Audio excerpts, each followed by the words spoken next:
꽃님이님들 요즘 날씨가 추워져서 감기 많이 걸리시는데 감기엔 생강이 좋은 거 아시죠? 근데 아셔야 하는 게 생강의 조합에 따라 신장이 나빠질 수도 있다는 사실 아셨나요? 그리고 시간대가 아주 중요합니다. 식전일까요? 식후일까요? 정답은 영상 뒷부분에 나옵니다. 주의해서 들어주세요. 오늘은 생강을 매일 드시는 분들이라면 꼭 들으셔야 할 내용입니다. 생강은 분명 몸에 좋은 식품이지만 이 세 가지 음식과 함께만 드시면 몸이 예상보다 훨씬 강하게 반응해서 소변에 거품이 생기고 가슴이 벌렁거리고 속이 타오르듯 불편해져서 놀라서 당황하는 경우를 저는 수십 년 동안 수없이 봐왔습니다. 저는 30년간 노년기 식습관과 장기 기능을 연구해 온 박사 김도연입니다. 연구 현장에서 특히 많았던 사례는 생강이 좋다는 믿음 하나로 잘못된 조합을 매일 반복하다가 몸의 경고 신호를 놓친 어르신들이었습니다. 생강이라는 식품은 참 흥미로운 게 적은 양으로도 몸 전체를 따뜻하게 만드는 힘이 대단합니다. 그런데 바로 그 힘 때문에 다른 음식과 만났을 때 예상치 못한 반응이 생길 수 있습니다. 많은 분들이 생강은 무조건 좋은 거라고 생각하시는데 사실 생강 자체가 문제가 아니라 무엇과 함께 드시느냐가 핵심입니다. 저는 연구 과정에서 생강의 따뜻한 성질이 특정 음식과 만났을 때 위장과 심장에 어떤 영향을 주는지 오랫동안 관찰해 왔습니다. 특히 50세 이후부터는 몸의 대사 속도가 느려지고 장기 기능도 예전 같지 않기 때문에 젊었을 때는 괜찮았던 조합도 이제는 부담이 될 수 있습니다. 오늘 말씀드릴 세 가지 음식은 50세 이후라면 반드시 피해야 하는 조합입니다. 이 조합들은 언뜻 보면 평범해 보이지만 실제로는 몸속에서 상당히 강한 반응을 일으킵니다. 요즘 생강 드신 뒤 소변이나 속이 예전 같지 않다고 느끼신 분 계신가요? 저는 얼마 전 안산에 사는 매형 이야기를 들었습니다. 매형은 67세인데 몸을 따뜻하게 하고 싶다며 매일 아침 생강차를 꾸준히 드셨습니다. 문제는 아침 식사 후 늘 커피를 바로 이어 마시고 저녁엔 고기 반찬이 있으면 꼭 생강차로 마무리를 하셨다는 점이었습니다. 며칠 전부터는 속이 뜨거워지고 소변에 거품이 생기고 밤마다 가슴이 두근거려 잠을 설친다고 하소연하셨습니다. 처음엔 단순한 피곤함이라고 생각하셨지만 제가 식습관을 하나씩 확인해 보니 조합이 문제였습니다. 매형은 생강을 따뜻한 약처럼 생각하셨지만 몸은 이미 과열된 신호를 오래전부터 내고 있었던 겁니다.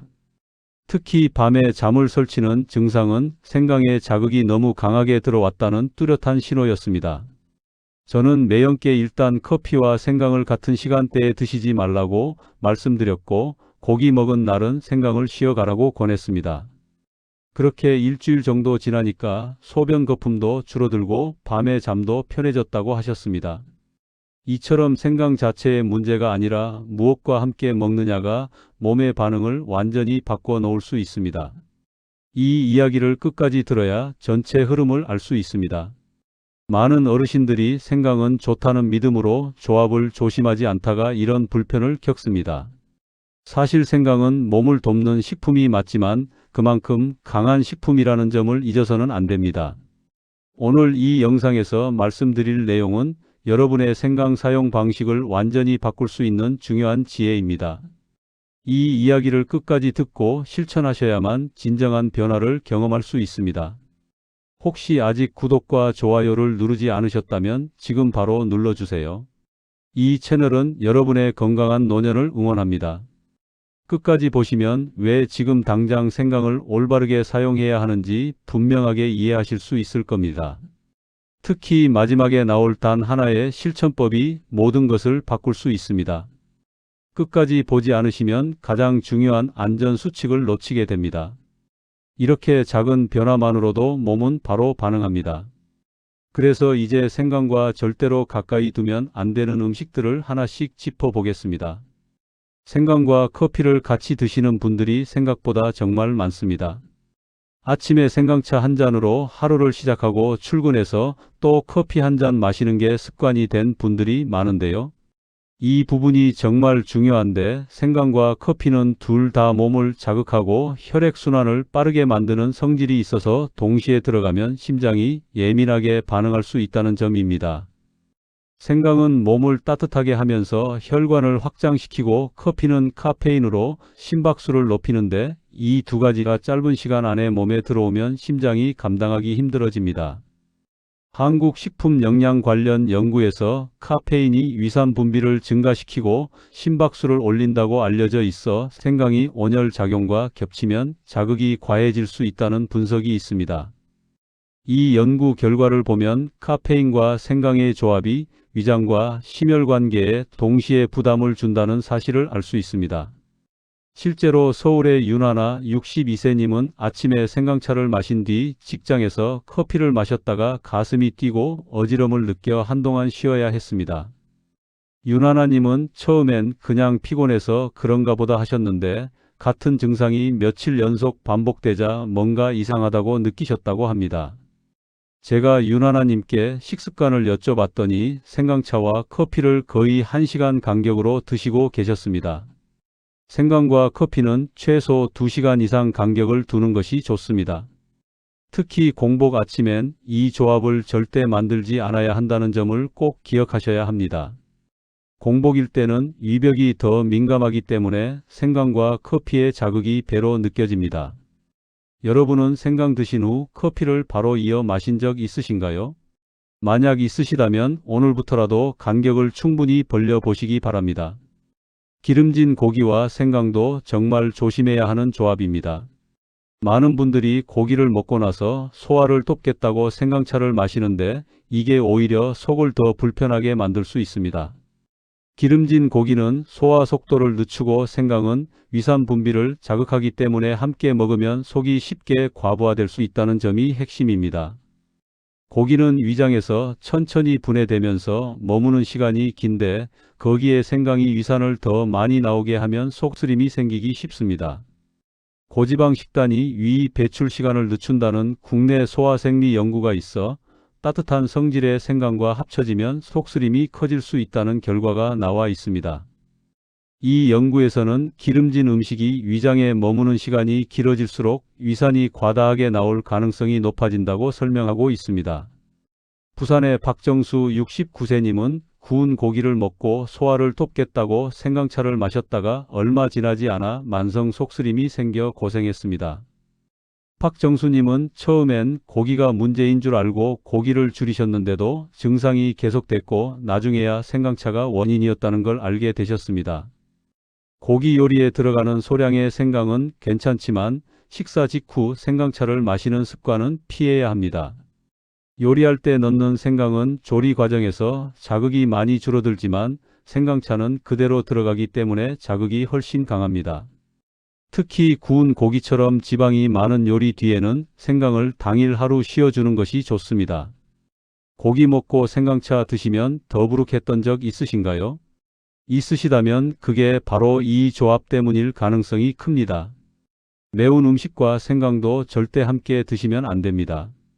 매운 음식은 이미 위 점막을 자극하는데 여기에 생강의 따뜻한 자극이 겹치면 점막이 민감한 분들에게는 바로 통증이 올 수 있다는 점을 꼭 아셔야 합니다. 매운 음식 자체도 위장에 부담을 주는데 거기에 생강까지 더해지면 위벽이 감당하기 힘들어집니다. 특히 김치찌개나 매운 떡볶이처럼 뜨겁고 매운 음식을 먹은 뒤에 생강차를 마시면 속이 타는 느낌이 훨씬 강해집니다. 매운 성분이 위벽을 자극해 염증 반응을 높일 수 있다는 국내 위생학 연구가 있습니다. 이 연구에서는 매운 음식이 위 점막에 미세한 손상을 줄 수 있고 그 상태에서 또 다른 자극이 들어오면 염증이 심해진다고 설명합니다. 대구의 이정희 58세님은 매운 찜 요리를 먹고 생강차를 마셨다가 폭통이 심해져 밤새 잠을 이루지 못했습니다. 이정희님은 평소 매운 음식을 즐겨 드셨고 생강차도 좋아하셔서 자주 함께 드셨는데 어느 날부터 속이 너무 아파서 아무것도 먹을 수 없을 정도가 되셨다고 합니다. 매운 음식과 생강은 같은 날이라도 시간을 넉넉히 두고 간격을 벌리는 것이 필요합니다. 최소한 서너 시간은 간격을 두시는 게 좋고 가능하면 아예 다른 날에 드시는 게 더 안전합니다. 역류성 식도염이나 위염 이력이 있는 분은 이 조합을 절대 만들지 않는 편이 안전합니다. 이미 위장이 약한 상태라면 매운 음식과 생강의 조합은 정말 위험할 수 있습니다. 매운 음식 먹고 생강까지 드신 적이 있으신가요? 만약 있으시다면 앞으로는 절대 함께 드시지 마시기 바랍니다. 이제 위험한 조합을 알았으니 생강을 안전하게 활용할 수 있는 방법을 더 깊이 알아보겠습니다. 생강은 적은 양이라도 몸을 따뜻하게 하는 힘이 강한 식품이라는 점을 먼저 이해하셔야 합니다. 손톱만 한 크기의 생강으로도 몸 전체가 따뜻해지는 걸 느낄 수 있을 정도로 강력한 효과가 있습니다. 그렇기 때문에 양 조절이 정말 중요합니다. 하루 양이 과해지면 속쓰림과 두근거림이 생길 수 있다는 점을 꼭 기억하셔야 합니다. 생생강 기준 하루 1에서 2지, 생강차는 하루 2잔을 넘기지 않는 것이 좋습니다. 생생강 1지은 대략 엄지손가락 한 마디 정도의 크기입니다. 평소 생강을 얼마나 드시고 계신가요? 혹시 양을 정확히 재지 않고 대충 넣고 계시다면 오늘부터는 양을 좀 더 신경 쓰셔야 합니다. 생강을 마시는 가장 좋은 시간은 식사 후라는 사실도 알아두셔야 합니다. 공복 상태의 생강은 위산을 빠르게 자극할 수 있어서 속이 쉽게 쓰릴 수 있습니다.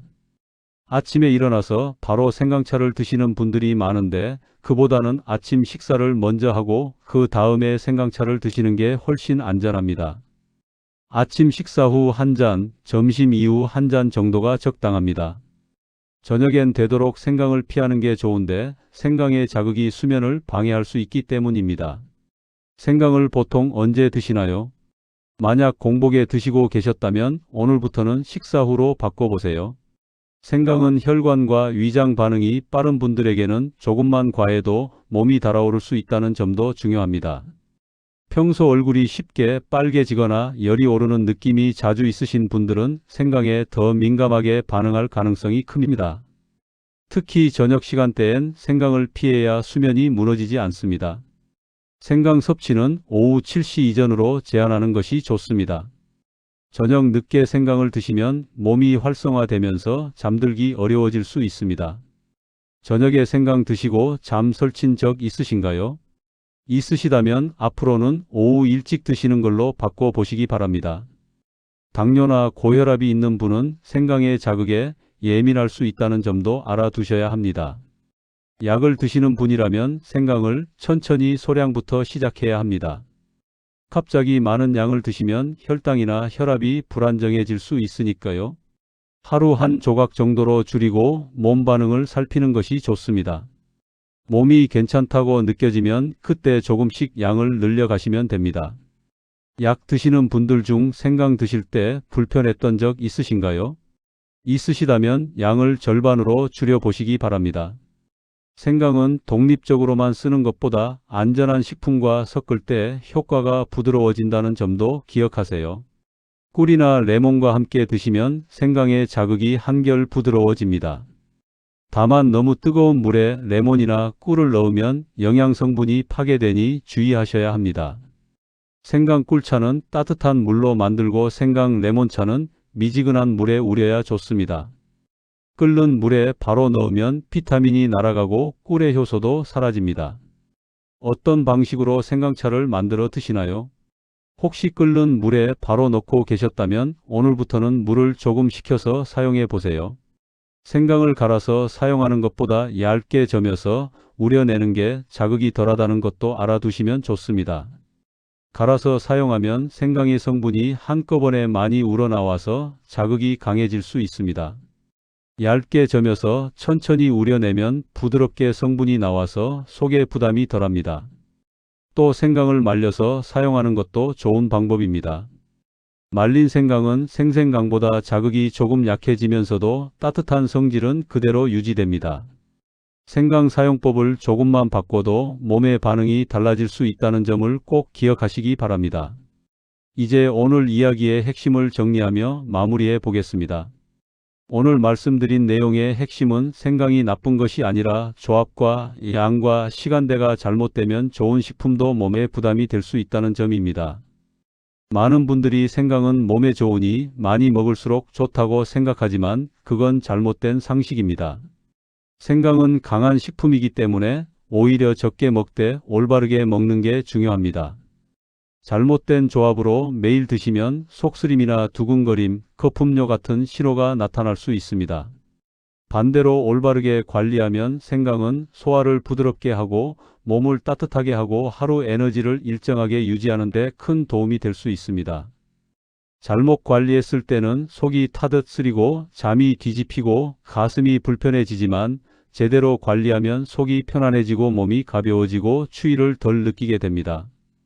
특히 겨울철에 손발이 차가운 분들은 생강을 올바르게 드시면 체온 조절에 정말 큰 도움을 받을 수 있습니다. 오늘 당장 실천하실 수 있는 한 가지를 말씀드리면 생강과 커피를 같은 시간대에 드시지 않는 것이 가장 빠른 변화입니다. 아침에 생강차를 드셨다면 커피는 최소 2시간 뒤에 마시세요. 이것만 지켜도 가슴 두근거림이나 속쓰림이 확 줄어드는 걸 느끼실 수 있을 겁니다. 그리고 기름진 고기를 드신 날은 생강을 쉬어 가시고 매운 음식과 생강은 절대 함께 드시지 마세요. 생강의 양도 오늘부터 신경 써 보세요. 생생강 기준 하루 1에서 2지, 생강차는 하루 2잔 이내로 제한하시면 됩니다. 공복에 드시지 마시고 반드시 식사 후에 드세요.